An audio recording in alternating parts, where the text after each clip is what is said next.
பிற்கால சோழர்கள் வருவதற்கு முன்னாடி, விஜயாலய சோழன் வருவதற்கு முன்னாடி நடந்த கதை. அப்போ அந்த காலகட்டத்தில் பல்லவன் தான் அங்கே ஆட்சி செய்துட்ருக்கான். அங்கே அந்த செருத்துணை நாயனார் அகமும் புறமும் தூய்மையாக இருக்கக்கூடிய அப்படின்னு சொல்கிறார் சேக்கிழார். அப்படி ஒரு குலமாகிய வேளாளர் குலம், ஒரு வேளாண்மை செய்யக்கூடிய குலத்திலே பிறந்தவர். அவங்களுடைய வீட்டில் சின்ன வயசில் இருந்தே சிவபெருமான் மீது தீராத பற்று, சிவ தொண்டின் மீது தீராத ஆர்வம். பிறந்தது கீழே தஞ்சாவூர் தான்.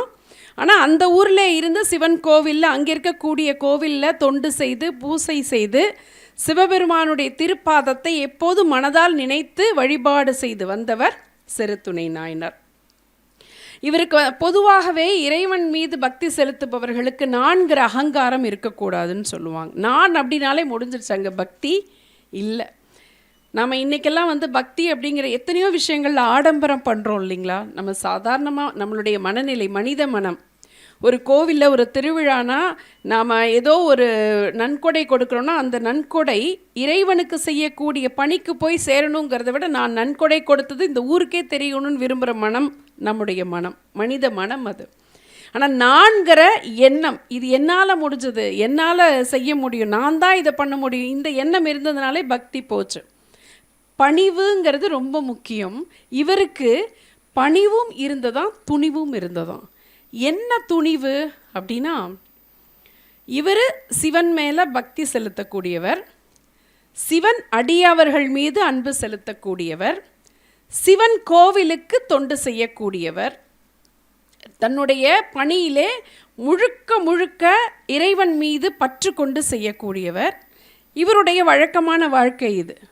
ஆனால் இவரை சுற்றி நடக்கக்கூடிய, சுற்றி நிகழக்கூடிய சம்பவங்களில் யாராவது ஒருத்தர், அறிமுகமே இல்லாத ஒருத்தர் கூட, தெரிஞ்சோ தெரியாமலோ, அது யாரானாலும் இருக்கட்டும், ஒரு சாதாரண ஆளாக இருந்தாலும் சரி, அரசராக இருந்தாலும் சரி, தெரிஞ்சோ தெரியாமலோ கூட சிவனுக்கோ தொண்டர்களுக்கோ கோவில்களுக்கோ ஏதாவது ஒரு தவறு செஞ்சிட்டாங்கன்னா அந்த நேரத்திலேயே கண்டிக்க மாட்டாராம், தண்டிச்சிருவாராம். அப்படி ஒரு ஆள் இருந்தால் இன்றைக்கி நல்லா இருக்கும் இல்லைங்க? ஒரு ஆள் அப்படி இருந்தால் போதும். நான் இந்த கதையை முழுக்க படிக்கும்போது நினச்சேன், செருத்துணை நாயனார் மாதிரி ஒரு ஆள் இருக்கணும் இன்றைக்கி அப்படின்னு. எத்தனை விஷயங்கள் மனசில் பயம் இல்லை. பக்திங்கிறது வெறும் பக்தி மட்டுமா நம்முடைய சமுதாயம் சொல்லி கொடுத்துருக்கு? ஒரு அறமான வாழ்க்கையை எப்படி வாழ வேண்டும் என்று நெறிப்படுத்துதலை கற்றுக் கொடுத்தது இல்லையா நம்ம பக்தி? ஒழுக்கத்தை கற்றுக் கொடுத்தது இல்லையா பக்தி? அறத்தை தாண்டி வாழ்ந்தால் அந்த இறைவன் பார்ப்பான், தண்டனை கொடுப்பான் சொல்லி கொடுத்தது இல்லையா பக்தி? இன்னைக்கு அந்த பக்தி இல்லாததுனால தான், பக்தியின் மீதும் இறைவனின் மீதும் நம்பிக்கை இல்லாத காரணத்தினால்தான் கோவில் முன்னாடி நின்று செல்ஃபி எடுத்து ரீல்ஸ் போட்டுட்ருக்காங்க இன்றைக்கி பிள்ளைங்க. உண்மைதானங்க? 2 நாள் முன்னாடி கூட அப்படி ஒரு செய்தி வந்தது. அதுக்கு பிறகு மன்னிப்பு கேட்டாங்க அந்த பிள்ளைங்க, அது வேற விஷயம். இருந்தாலும் ஒரு கோவில் கோபுரத்தின் முன்னாடி நின்று ஒரு திரைப்பாடலுக்கு போடணுங்கிற எண்ணம் இந்த பிள்ளைகளுக்கு எப்படி வந்தது?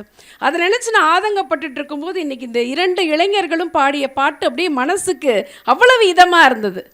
இந்த பிள்ளைகள் எல்லாம் இருக்கிறார்கள். நிச்சயமாக இந்த மண்ணிலே மீண்டும் நம்முடைய பக்தி என்பது செழிக்கும் என்கிற நம்பிக்கை எங்களுக்கெல்லாம் வந்திருக்கிறது.